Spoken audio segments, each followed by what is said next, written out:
Então vamos lá, queridos. Capítulo 31 do livro Renovando Atitudes, Vínculos Familiares. E inicia então Hamed fazendo uma citação do Evangelho segundo o Espiritismo, capítulo 4, item 18.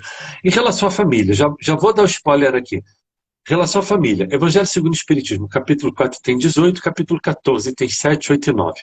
Basicamente ali vai estar uma estrutura muito forte sobre basicamente tudo que você precisa saber em relação aos seus familiares.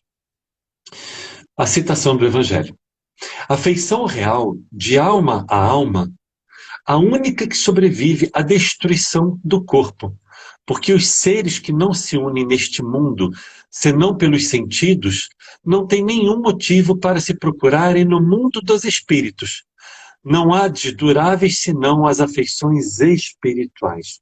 Então nós vamos ver que no Evangelho segundo o Espiritismo, capítulo 4, item 18, capítulo 14, item 7, 8 e 9, vai falar exatamente sobre essas questões. Parentesco corporal, parentesco espiritual, laços consanguíneos, verdadeira parentela. Porque às vezes você pode ter como pai, como mãe, como esposa, filhos, alguém que na verdade não faz parte de sua família espiritual. Como é que eu sei? Pela afinidade. É muito fácil. Pela afinidade.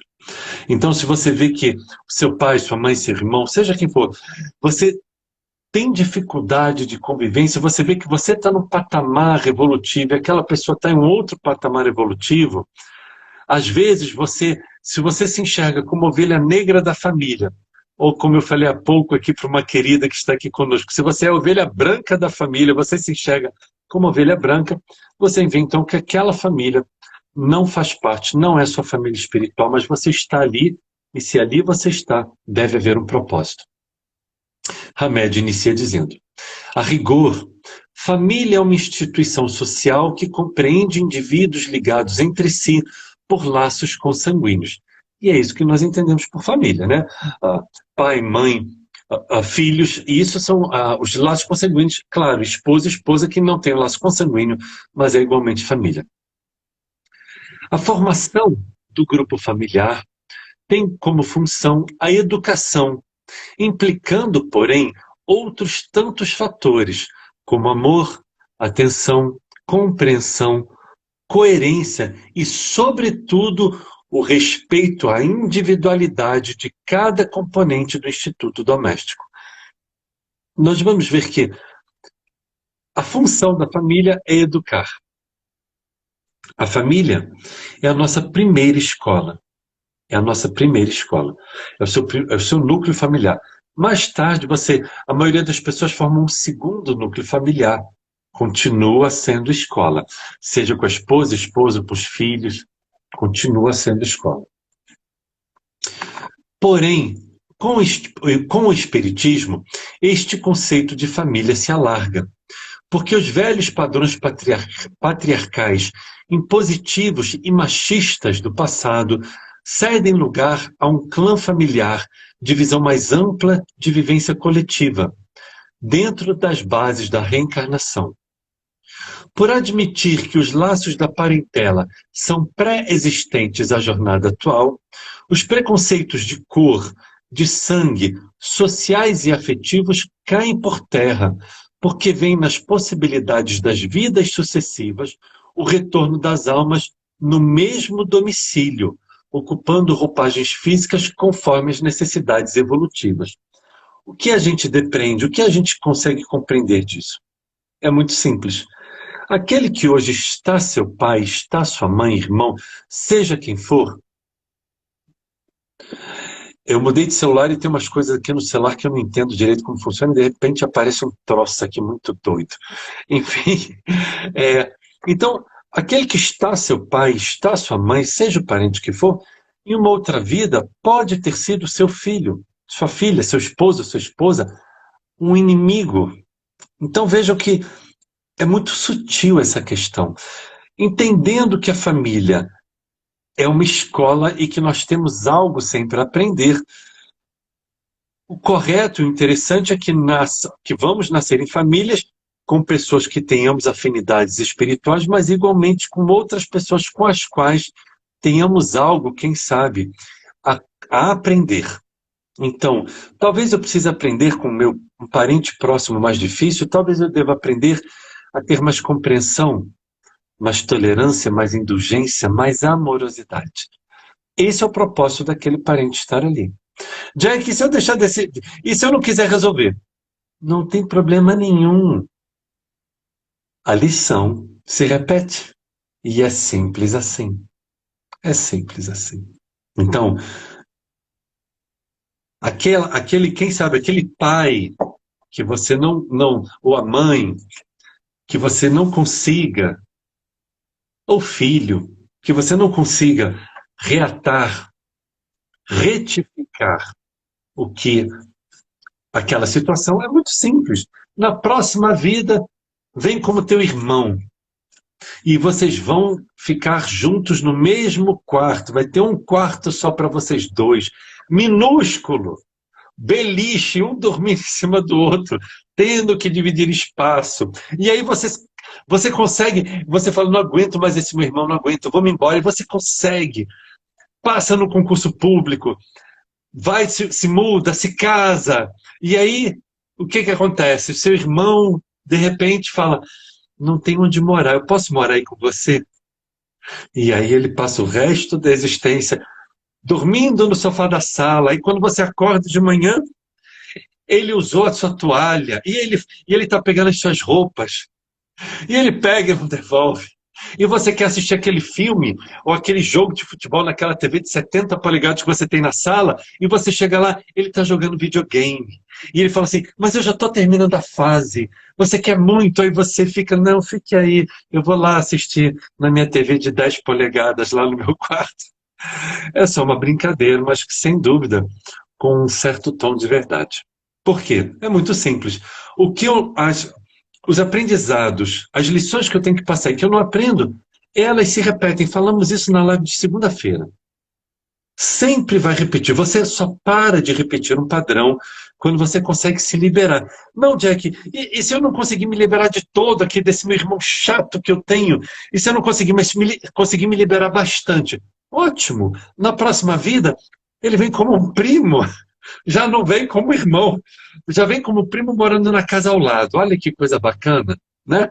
Ele não vai ficar dormindo, e aí você quer dormir, você está no beliche de baixo, e ele se mexe a noite inteira fazendo barulho e você não consegue dormir. E aí você quer dormir, mas ele está vendo TV, ele está vendo filme de guerra, jogando e você querendo dormir, porque tem que acordar cedo para ir para o trabalho. E ele lá no maior volume, você fala, dá para baixar um pouco? Aí ele, o quê? Fala mais alto. Ele tá vendo TV, tá jogando no volume tão alto. Aí você, eu preciso dormir, que amanhã tem que trabalhar. Ele, tá, vou abaixar um pouco. Aí tá no volume 100, ele baixa pro volume 99. E fala, já baixei. Vai que você consegue resolver tudo, ele nasce como primo na casa ao lado. Então, fique atento, viu? Vai resolver as suas pendências. Mateus capítulo 5, versículo 25. Reconcilia-te depressa com o teu adversário, enquanto estás a caminho com ele. Mas à frente, Hamed continua. As afeições reais da alma sobrevivem à destruição do corpo. Lembrando que o corpo, ele está falando desse corpo de carne, não a alma, não é? Que é o nosso patrimônio imortal. Permanecem dissolúveis e eternos, nutrindo-se cada vez mais, através das mútuas afinidades, enquanto que as atrações cujo único objetivo são as ilusões passageiras e os interesses do orgulho, extinguem-se com a causa que os fez nascer. Ou seja, se você se aproxima de uma pessoa somente por causa do dinheiro, da beleza, do poder, seja lá do que for, do status, do ego, seja lá do que for, morreu, aquela pessoa não significa nada para você. Esse é um ponto. Então, simplesmente, como não existe afeição, deixa de existir a união. Eu já relatei aqui algumas vezes, o meu mentor, meu melhor amigo, meu anjo da guarda, a última existência que eu tenho lembrança de nós dois juntos é lá no Egito Antigo. É lá no Egito Antigo. E é claro que quando eu falei isso numa live uns meses atrás, um monte de gente me perguntou, nossa, você se lembra quem você foi no Egito? Quem você foi?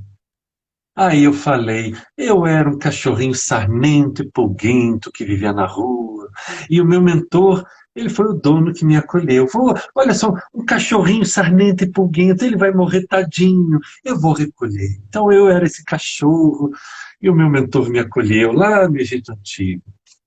Continuemos com Hamed, não é? Mais à frente, lembrando que eu não faço a leitura do texto todo, mas somente de algumas partes. Ah, vai falar sobre algumas pessoas que vivem... Não, eu vou ter que ler sim, deixa eu ler. Assim, vemos famílias constituídas na eliminação quase total da vida individual, cuja atenção é focalizada exclusivamente para o grupo familiar, vivendo neuroticamente uns para os outros. Vocês já vão entender, é um pouco complexo, mas já vão entender mais abaixo o que ele quer dizer com isso. Bloqueiam os seus direitos à própria vida, à liberdade de agir e pensar, e ao seu processo de desenvolvimento espiritual, para se ocuparem de cuidados improdutivos e alienatórios entre si. Vivem uns para os outros. Os elementos que vivem presos a este relacionamento de permuta egoísta afirmam para si mesmos: se eu me sacrifico pelo outro, exijo que ele se dedique a mim. Não se trata de caridade, mas apenas de compromissos impostos entre dois ou mais indivíduos de juntos viverem, visando ao bem-estar familiar, entre aspas, e não exercitando discernimento para enxergar a real satisfação de cada um como pessoa. Não nos referimos aqui ao companheirismo afetivo, tão reconfortante e vital à família, mas sim a uma postura obrigatória onde indivíduos se vigiam e se encarceram reciprocamente. Muitas vezes são relações, um exemplo desse, pessoas que se detestam, mas não se abandonam, não se largam. Pessoas que se espezinham o tempo inteiro, ficam alfinetando um ao outro o tempo inteiro, criticam um ao outro o tempo inteiro, julgam um ao outro o tempo inteiro, mas não se afastam. Elas se alimentam de uma atenção negativa. É curioso como a gente consegue aprender bem, como a gente consegue aprender coisas com os animais. E quem entende um pouquinho de adestramento de cães, sabe que existe uma coisa chamada de atenção negativa. Muitas vezes o seu cãozinho, quando ele faz xixi no chão da sala, em cima do sofá, no meio da sua cama, ele está fazendo de propósito. E muitas vezes, por que ele faz isso? Porque ele quer chamar a sua atenção. Então, para o cão, não importa se você vai brigar com ele, ele quer a sua atenção. É o que é chamado de atenção negativa. Então ele sabe que se ele fizer xixi em cima da sua cama, você vai brigar com ele e vai botar ele de castigo. Para ele, eu sei que é difícil entender, mas ele é um bichinho. Para ele, ele quer a sua atenção. E nesse momento, ainda que seja de briga, ainda que seja brigando, ele aceita. Muitos adolescentes fazem isso. Chamam a atenção dos pais de uma maneira negativa. E muitas vezes falando assim: vocês não me deram limites quando eu era uma criança, por favor, me deem limites. E eles vão exacerbando, tentando chamar a sua atenção. Me deem atenção, me deem carinho, briga comigo, me bota de castigo, faz qualquer coisa. Mas olha para mim. Fica a dica aí, pessoal. Fica a dica.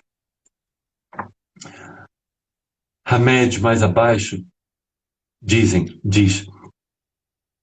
que muitos vestem-se à imagem dos outros, comparam carros, móveis, gostos e comidas, muitas vezes negando a cada membro de forma nociva a verdadeira vocação, tentando sempre copiar modos de viver que não condizem com suas reais motivações. São os filhos que fazem a vontade do pai. Como é lamentável. Como é lamentável e quantos casos eu já vi. Por que você está fazendo essa faculdade? Não, só por causa que meu pai quer, minha mãe quer. Não vejo a hora de terminar e mostrar esse diploma para eles e poder seguir com a minha vida. E é tão triste isso, ver pessoas adentrando a fase adulta, mal saindo da adolescência, E fazendo uma faculdade porque o pai quer, porque a mãe quer, ou porque o pai é advogado e quer que o filho seja advogado para herdar os clientes, ou porque é médico, ou porque quer um filho doutor. Como é triste, como é triste. E muitas vezes, claro, existe uma questão financeira, é natural que todos os pais queiram que os seus filhos sejam bem-sucedidos na vida, porque afinal nós estamos em um mundo em que necessitamos da questão financeira, né? Eu não sei na casa de vocês, mas na minha casa não tem nenhuma árvore que dá cédulas de 100 ou de 200. Não tem. Então, sim, precisamos lutar. Então é natural que o pai, a mãe queira para os filhos uma profissão que possa assegurar um futuro. É natural. Mas o problema é quando eles querem impor isso e é contrário à natureza da pessoa. Então, o sonho da pessoa é ser artista, ser ator. E o pai que ele quer que ele seja médico, quer que ele seja advogado. Pai, eu quero ser ator. Passei a minha juventude inteira fazendo teatro, é isso que eu quero. E eu não sei qual é a faculdade que existe para isso, mas com certeza existe. E o pai e a mãe acham absurdo. Não, eu quero fazer música. Não, eu quero ser professor. Eu quero ser professor de geografia. É a vocação, é o que a pessoa deseja. E muitos pais, então, vão tolher a, a vocação dos filhos, impondo muitas vezes, porque muitos pais, eles têm, visto que eles são pais, muitos pais são muito impositivos e eles impõem aos filhos a sua vontade. Muitas vezes, como aquele adolescente, aquela adolescência está fragilizado, é fragilizado, muitas vezes com baixa autoestima, ainda naquela questão da adolescência, eles se deixam levar pelos pais, né? O que é muito triste. Ah, e aqui eles estão falando, né? Não somente na vocação, mas vestem-se à imagem dos outros, comparam carros, móveis, gostos e comidas. Quem vê como eu me visto sabe muito bem. Eu acho que eu não copio ninguém. Eu tenho. As pessoas, quando me conhecem um pouco mais intimamente, eu falo assim: bem-vindo ao estranho mundo de Jack. Porque eu acho que teve um filme, um desenho com esse nome, né? E eu tenho minha forma de me vestir. Olha a minha cara de preocupado quando alguém acha estranha a forma como eu me visto. Eu nem durmo, nem te conto. Nossa, fico noite sem dormir imaginando, nossa, fulano não achou bom a forma como eu visto. E eu falo assim, really? Desculpa, eu vou me vestir da forma como eu achar que eu devo me vestir. Ninguém tem nada a ver com isso. E é simples assim. E é simples assim. E eu já sofri muito bullying em vários centros espíritas, vários, mas principalmente em um, porque eu tinha o costume de usar calça rasgada. E às vezes as pessoas falavam, né? E eu brincava, não, a crise, a vida está muito difícil, a crise. Aí eu fui numa liquidação, tinha essa calça rasgada, e porque estava rasgada eu comprei, estava mais barata, né? Deixa eu usar minha calça rasgada. Por que será que eu te incomodo tanto, né? É interessante isso, né? Por que será que as minhas tatuagens incomodam as pessoas? Por que será que a minha forma física incomoda as pessoas? Não é curioso? Muito curioso. Curiosamente,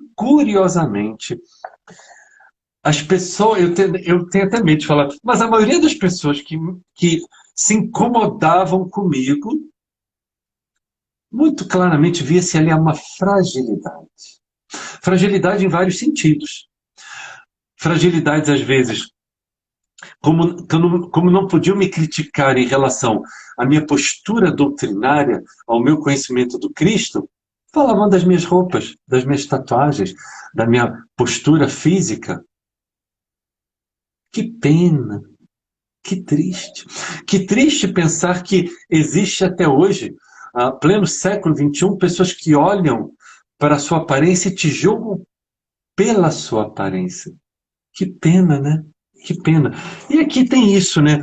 É aquela pessoa que compra um carro, aí o vizinho compra um carro melhor, aí pronto, já não dorme. Não, eu tenho que ter um carro igual de fulano. Não, porque fulana comprou a bolsa, eu tenho que comprar uma bolsa melhor do que a de fulana. Gente, que preguiça. Sério, que preguiça. Vamos ser felizes com a gente. Campanha pela vida, cada um cuidar da sua. Vamos cada um cuidar da nossa vida. se fulano gosta de se vestir daquele jeito, se fulano gosta de pintar o cabelo daquele jeito, você deixa. Está te incomodando porque o que você está projetando naquela pessoa? Muitos homens me julgavam com inveja. Muitas mulheres me julgavam porque, na verdade, a gente notava ali que elas queriam chamar a minha atenção para elas. Olha que coisa curiosa, o ser humano. E é tão impressionante que quando você começa a entender do comportamento humano, dá vontade de falar assim, não fale isso não, não se expõe assim não. Às vezes a pessoa ela está apontando o dedo para você, mas um conhecedor do conhecimento humano fala assim, ô, coitado, porque ele está se expondo sem o saber, está expondo a sua própria fragilidade. Interessante, né? Nós, seres humanos, somos muito interessantes. Eu ia dizer vocês, seres humanos, mas eu lembrei que eu estou aqui, né? Então, nós, seres humanos. Já viram que hoje eu estou fazendo muita gracinha, né? Já repararam. Já sabem por quê, né? Estou cansado. O Jack, se ele está fazendo muita gracinha, ou ele está cansado ou ele está com fome. Pronto, é uma das duas coisas. Continuemos, voltemos para a remédio. Ainda outras agremiações familiares são denominadas como exibicionistas. Esse livro é de 1981, se eu não me engano. Deixa eu até confirmar. Ou 79, deixa eu confirmar. Cadê a data? 97. Nenhuma coisa nem outra. Não, não é de 97, não. Peraí. Calma, faz um cara de paisagem. Hum, engraçado, eu achava que era de antes de 1997. Então é de 1997. Ok. É, 1997. Eu que me equivoquei. Primeira edição, setembro de 1997. Esse é livro de 1997. Mas não tinha Face naquela época, não tinha Instagram. Não tinha nada em 1997. E aqui ele fala: familiares denominados exibicionistas. São aquelas onde os membros do lar se associam para suprir a necessidade que nutrem de serem vistos. É aquela pessoa que posta 1000 selfies com esposa, sei lá, e postam. Por quê? Muitas vezes, não sempre, obviamente, não sempre, não existe uma regra, eu sempre falo isso, não existe uma receita, uma regra de bolo, não é isso.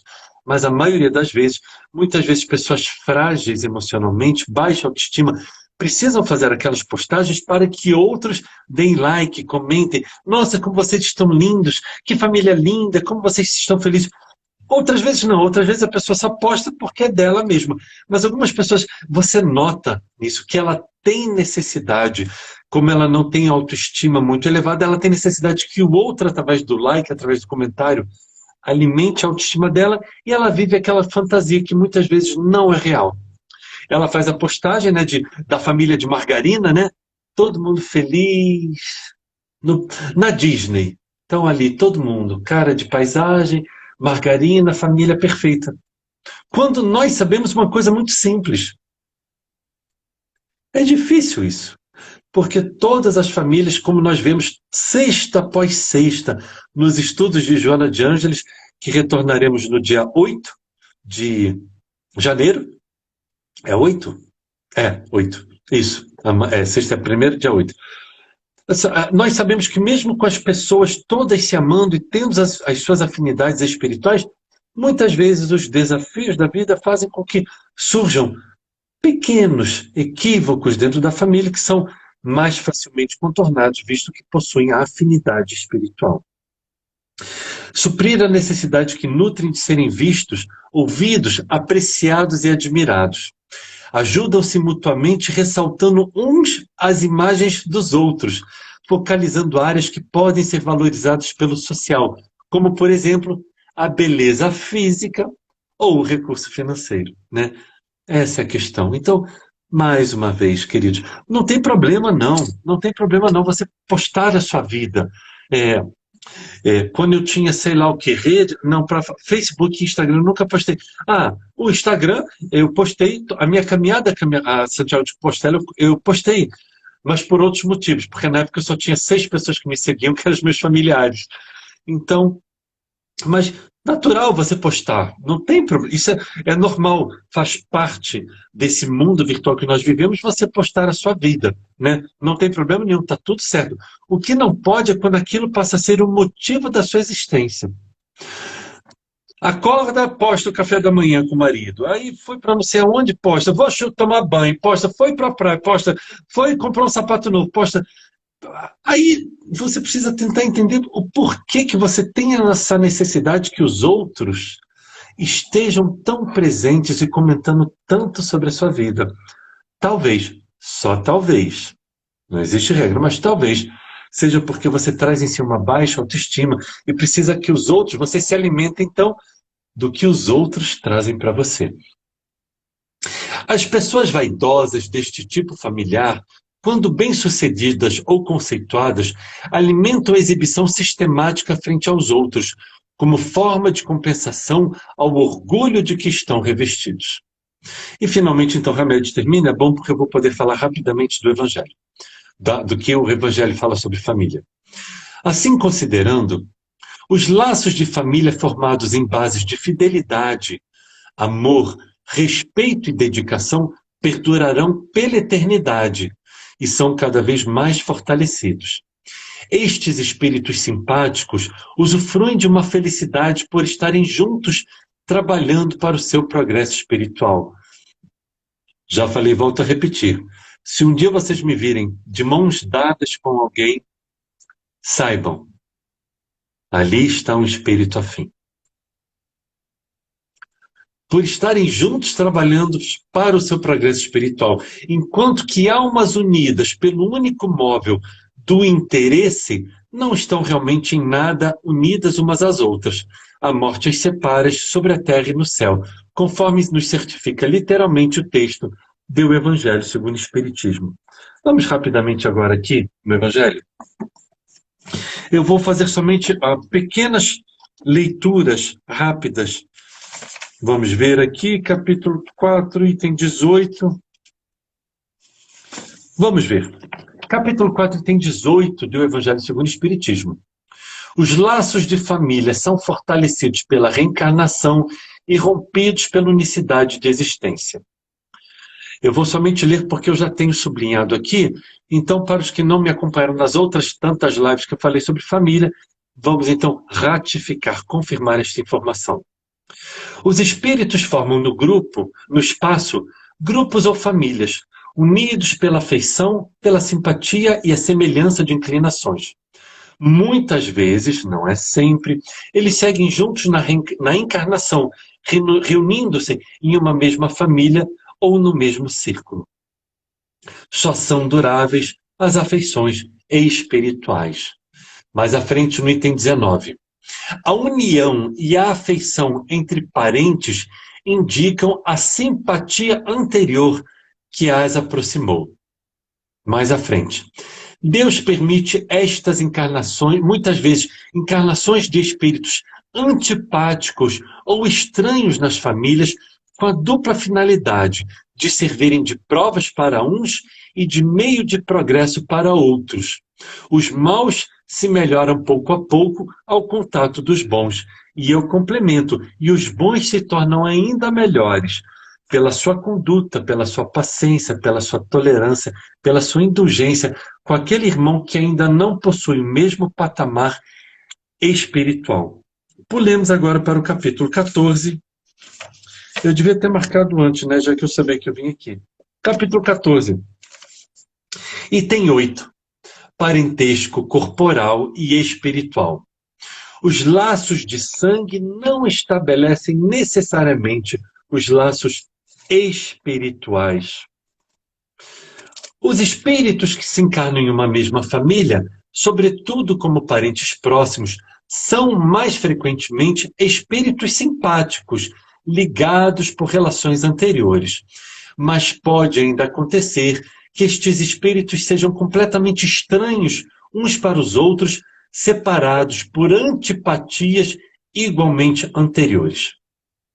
Os verdadeiros laços de família não são, portanto, os da consanguinidade, mas os da simpatia e da comunhão de pensamento. Há, portanto, duas espécies de famílias: as famílias por laços espirituais e as famílias por laços corporais. É assim que, às vezes, você tem 10 irmãos, não se dá bem com nenhum deles, e tem um único amigo, uma única amiga, e que um belo dia você conheceu essa pessoa, sabe-se lá Deus onde, depois de meia hora de conversa, você falou assim: meu Deus, parece que eu te conheço há séculos. Muitas vezes, a pura verdade.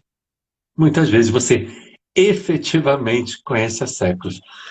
Tal a afinidade, ok? Então, vamos estar atentos, queridos. Nós não nascemos nem sempre na família que nós gostaríamos, mas sempre vamos nascer na família que nós necessitamos para a nossa evolução. Então, se tem uma ovelha negra na sua família, digamos assim, de uma forma um pouco pejorativa, mas para que todos entendam, está ali um excelente degrau para você se tornar ainda melhor, se tornar ainda mais brando, ainda mais amoroso, ainda mais compreensivo. Se você já tem a consciência espiritual que você é esta ovelha negra, faça o movimento que você necessita para evoluir. Caso você seja a ovelha branca da sua família, entenda que você está ali por um propósito, para mostrar através da sua conduta, mas igualmente não se colocando como salvador do planeta, como salvador do mundo. A não ser que você se veja como um espírito missionário, e a maioria de nós não o é. Então aí, nesse caso, vale nos lembrar do Evangelho segundo Mateus, capítulo 10, versículo 16. Seja manso como a pomba, mas prudente como a serpente. Então, se você é a ovelha branca da sua família, não permita que energias contraditórias e desequilibradoras cheguem até você. Então, estabeleça limites para o outro, porque você só pode ajudar quem quer ser ajudado. Então, se aquela família ela não está querendo ser ajudada, você simplesmente olha, pondera, silencia. Ok? Isso é muito importante que a gente entenda. É muito importante que a gente entenda, porque se eu vejo alguém se afogando, eu estou no barco, eu estendo a mão e aquela pessoa não quer pegar na minha mão, o que eu vou fazer? Se ela se afasta do barco, não quero tua ajuda, não preciso da tua ajuda. Vemos muito isso, né? Pessoas orgulhosas, que se julgam onipotentes, onipresentes e oniscientes. Carta de Paulo aos Romanos, capítulo 14, versículo 11, e Filipenses 2:10. Pois todo joelho se dobrará. Essa é a questão. Fala exatamente isso. Que um dia as lutas são tantas que nós nos colocamos de joelho. Todo joelho se dobrará e toda língua confessará Jesus Cristo é o Senhor. Mas no caso não é essa, não é isso que nós queremos dizer. Nós queremos dizer que muitas vezes as lutas da vida nos colocam de joelhos e nós nos vemos ali muitas vezes impotentes, sozinhos para nos erguermos de novo. E então o que nós fazemos?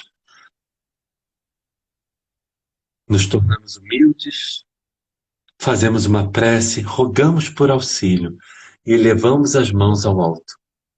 E então, do mais alto, mãos nos erguem.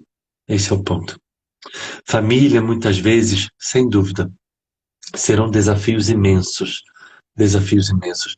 Mas vamos entender, queridos, por favor, que cada um de nós tem um desafio. Às vezes a pessoa vem com o desafio da família, outras vêm com o desafio da saúde debilitado, outras vêm com a questão das finanças extremamente complexas, outras vêm com o desafio da solidão. Então, entenda, por favor.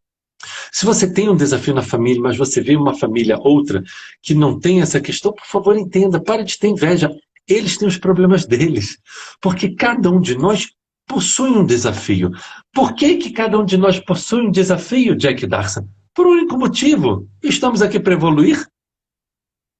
Simples assim.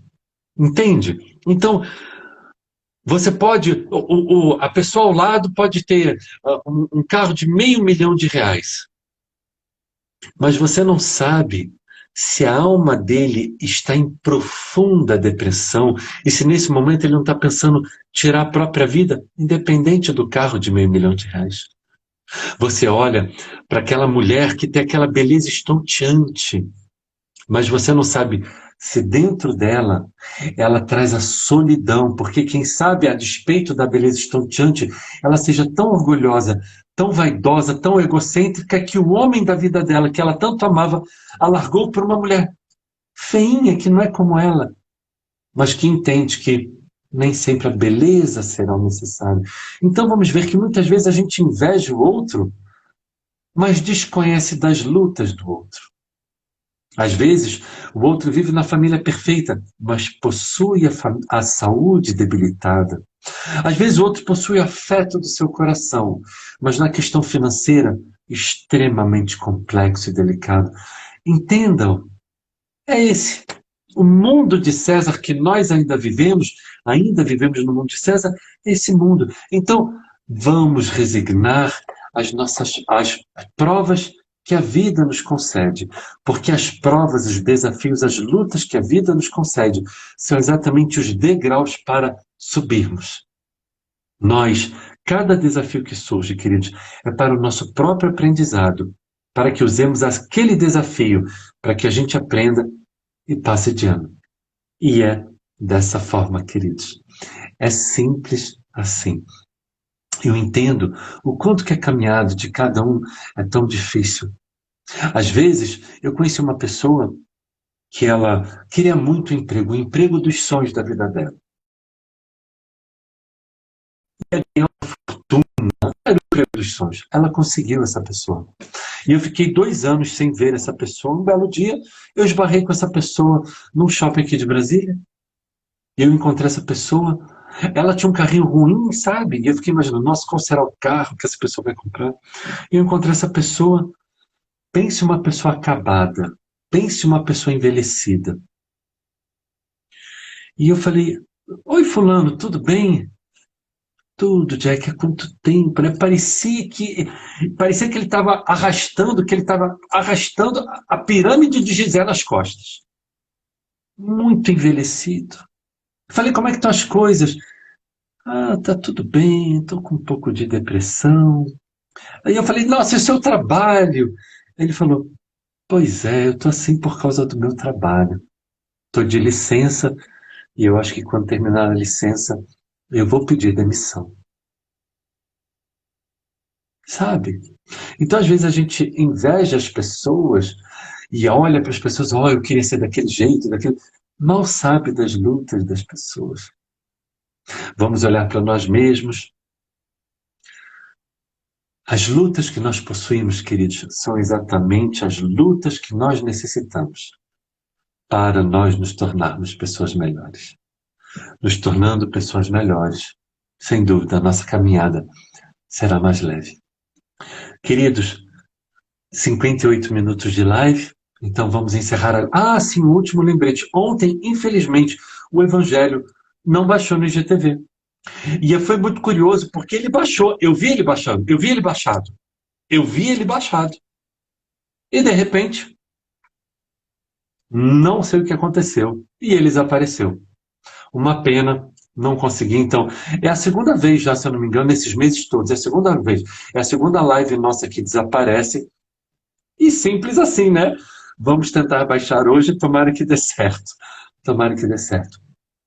Queridos, aos que não forem ficar conosco para a segunda parte da live, gratidão, gratidão imensa. Aos que quiserem, amanhã às 18 horas estaremos aqui falando sobre planejamento estratégico e espiritual para o ano de 2021.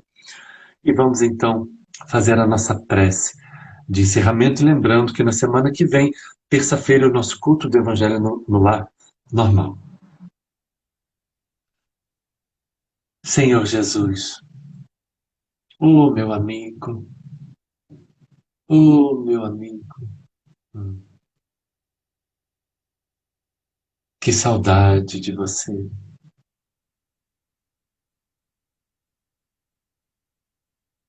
que saudade da Galileia distante, que saudade, Senhor,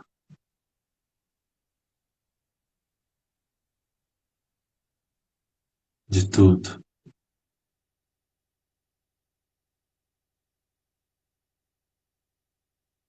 Cada um de nós, querido amigo, presos ainda aos grilhões da carne, na presente reencarnação, neste movimento planetário de provas e expiações, a Ti agradecemos pela oportunidade de aqui estar. Num mundo ainda repleto de tantas injustiças, de tantas dores, Senhor, decidimos hoje, quarta-feira, dia 30 de dezembro de 2020, decidimos aqui estar, aprendendo um pouco mais sobre as emoções humanas e sobre as nossas relações familiares. Que possamos internalizar todos os conceitos que foram aqui trazidos e que possamos aplicá-los através da nossa conduta com os nossos próximos, mais próximos. Gratidão por tudo, meu amigo Jesus. Gratidão por tudo. Aos amigos espirituais que aqui estão, nosso agradecimento sincero e profundo por esses 8 meses, semanalmente, nos inspirando para que pudéssemos aqui suprir as nossas imensas fragilidades humanas e conduzir esse trabalho. Eu espero, Senhor, que ao menos uma parte da tarefa que me foi concedida eu tenha conseguido realizar. Espero ter conseguido, Senhor, aos longos desses 8 meses, quem sabe, esclarecer, consolar, fortalecer e transformar, primeiramente a mim, mas igualmente a todos os corações, a todas as almas e espíritos sedentos da tua paz e do teu amor. E assim, Mestre Jesus, nos despedimos de ti nesta quarta-feira. Nos encontramos na próxima quarta-feira, já iniciando janeiro de 2021. E desta forma, em nome de Deus, nosso Pai, em teu nome, Mestre Jesus, em nome desses amigos que tanto sustento me dão, nós damos por encerrada a primeira parte do nosso estudo da noite de hoje, rendendo graças a Deus e graças a Ti. Que assim seja, Senhor, que assim seja. Queridos, gratidão, gratidão, gratidão imensa. Já já voltamos. E tomara que a gente consiga baixar a nossa live agora, não é? Muita paz. Muita paz.